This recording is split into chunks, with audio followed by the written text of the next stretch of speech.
Я предлагаю начать с очень простого вопроса, собственно, как появился этот проект. Может быть, несколько слов о том, что, собственно, за ним стояло, как появилась идея. Идея появилась, ну, я наблюдатель, то есть я какие-то делаю, ну, можно сказать, что зарисовки, то есть я не зарисовываю на бумаге, но какие-то воспоминания, э, пытаюсь транслировать какой-то новой техникой, но новое здесь неправильно, наверное, потому что это может быть, это, собственно, человечество пыталось использовать и время, и свет, и звук, и в общем-то, все что угодно доступное на протяжении многих лет. Откуда родилось наблюдение тени, а скорее света, который оставался от оливкового дерева, от проекции солнца на оливковое дерево. Я много лет ездила в археологическую экспедицию в Крым. А, город назывался Нимфей. Это Пантикопейское царство. И я работала простым копателем. Это довольно сложная физическая работа. И в перерыв, собственно, в Крыму есть оливковые деревья. Оливки не вызревают, потому что поменялся климат со времен, когда там были греки. Но деревья остались. И вот когда очень жарко, когда лежишь во время перерыва после того, как копал землю, смотреть на тень оливкового дерева, то есть это такое какое-то проекция на состояние какой-то античности, вот, ощущение с одной стороны античности и с другой стороны ощущение присутствия. Ну, в общем, вот так родилась идея проекта. А сам проект, собственно, он несложный. Это вручную нарисованная проекция света, который проецируется на землю или вот сверху вниз. Вот, собственно, все про проект. Он был показан во многих странах. Он показан в Америке, Берлине, Японии, ну и, соответственно, России. Вот. В России как раз мне очень понравилось его, потому что у меня каждый предновогодний, каждый год предновогодняя выставка в такой замечательной галерее Борей. И в Санкт-Петербурге очень темно в декабре.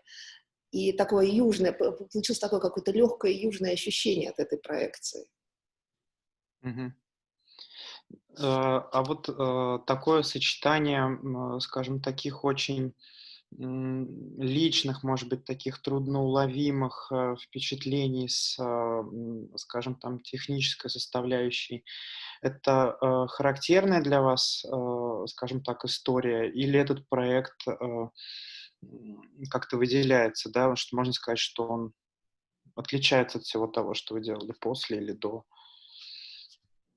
А, я об этом, честно говоря, не думала. Я не думаю в плане технологий. Технология исключительно материал.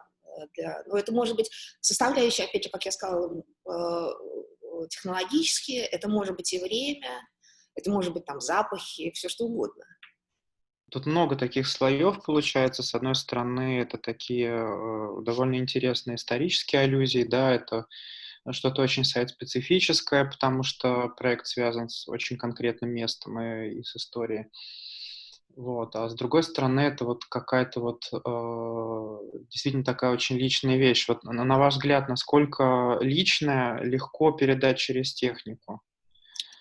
А, Опять же, техника является только материалом. Лично, если техника уместна, как материал, бывает техника неуместна. И идея изначально искусство, изначально идея. Если это надуманно, и использование техники как бы надуманно, то это не работает. Если техника нужна для того, чтобы транслировать идею, то да. В моих работах очень важен зритель, то есть он является частью инсталляции. То есть его собственные аллюзии, допустим, на ту же самую проекцию света, значит, будут, скорее всего, иными, нежели мои собственные. То есть работа, она как бы является открытой, да, то есть как бы это так спросить-то? То есть она задумывалась как партиципативная, получается, или... Такой, это хороший термин пришел. Есть такой open-ended software, да, это open-ended art. А можете немножко раскрыть, вот, собственно, этот термин, рассказать для зрителей? Ну, у каждого человека свои ассоциации. То есть, ну, конечно, мы биологически построены одинаково, то есть мы делимся на два гендерных типа, ну, или больше, скажем, чтобы быть политически корректным. Но как бы в зависимости от того, где мы выросли, ну, а также ассоциации, ну, Фрейд говорит, что это детские ассоциации, это можно подвергать этому, собственно, и нужно подвергать этому, это некой критике, но смотря на какое-то произведение, если оно, например, не линеарное, там, не снятие Христа с Голгофы, да, но и тоже есть разные интерпретации, а, и многофакторное, то тогда ассоциации у смотрящего будут сложнее, довольно сложные. Вот, то есть уже целая некая конструкция получается. А эта работа, она как-то видоизменялась, вот в своей какой-то выставочной истории? Или вы, как бы для вас было важно сохранить ее в первоначальном виде, как она была сделана? Эта работа не изменялась, она вот как она была, так и осталась. То есть вот в «Тени оливкового дерева» это как бы она, собственно, вот изначально сохранила свой формат, свою форму.